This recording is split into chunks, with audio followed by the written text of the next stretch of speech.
প্রোডাক্টটা কাস্টমারকে ফ্রি দেবো, বাট কাস্টমার ফ্রি নেবে না। ওয়েট, বলতেছি কেন নেবে না। একটা কাস্টমার আমার থেকে আজকে এই মিনাটো নামে কাজের অ্যাকশন ফিগারটা পারচেস করে। আনফর্চুনেটলি এটার যে শরিকেনগুলো থাকে সেটা আমি খুঁজে পাচ্ছি না। দেন ওনাকে জানালাম যে ভাইয়া এই অবস্থা, তো এখন কি করবেন আপনি? তো অ্যাডভান্স করেছেন, এখন চাইলে আপনি টাকাটা ব্যাক নিতে পারেন অথবা অন্য প্রোডাক্ট নিতে পারেন। উনি তখন বলতেছে যে মিনাটোর মেইন জিনিসই হচ্ছে শরিকেন, সো ওইটা না থাকলে কেমন হয়, এটাই তো আমার, এটার জন্য মেনলি নেওয়া।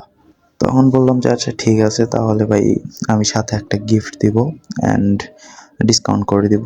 উনি বলতেছে তাহলে ভাই আপনার লস হয়ে যায়, আমি গিফট নেব না, ডিসকাউন্টও নিব না, প্রোডাক্টটা পাঠিয়ে দেন, আমি ফুল পেমেন্ট করে দিচ্ছি। লিটারালি ভাই মানুষ হচ্ছে আরও গিফট নেওয়ার জন্য আগে আগে থাকে, প্লাস ডিসকাউন্ট পাওয়ার জন্য মানে উঠে পড়ে লাগে। আর ইনি ভাই, এটা তো আমার মিস্টেক, বাট উনি নেবে না, ওনাকে বলার পরেও উনি নেবে না। বলতেছে ভাই আপনার লস হয়ে যাবে, লস করে আমি নিতে পারবো না।